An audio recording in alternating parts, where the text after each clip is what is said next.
नमस्कार. आनंद आश्रम कॉलनीमध्ये आपलं स्वागत आहे. या आमच्या कॉलनीमध्ये खूप साधी सरळ माणसं राहतात. हो, आणली का प्यायचं नाहीये बाबा. आज डान्स बार मध्ये जायचंय. 2 नाही, एकच आणायची आहे. अरे बाबा, कोणती आणू? प्यासी जवानी की भाभी का नशा? हा आमचा मामा म्हणजे माधव माटेगावकर. हे बघा, मला भांडता येत नाही असं समजू नका. माझा तो स्वभाव नाही. आणि ही मामी म्हणजे माधवी मिरजकर. माझं लग्न झालं नाही ना तरी चालेल, पण विचारायचं त्यानेच. आणि या कथेतला सगळ्यात मोठा ट्विस्ट म्हणजे मी. माझं नाव गजानन एकबोटे. मी तुझ्या काकांचा भाडेकरू होतो. ते एक बोटे तो वारले. मग मी तरी कुठे जिवंत आहे.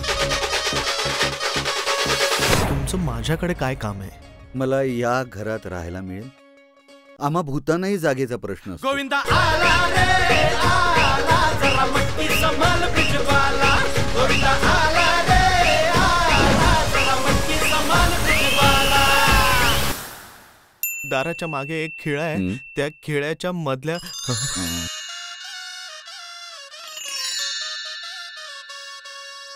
ही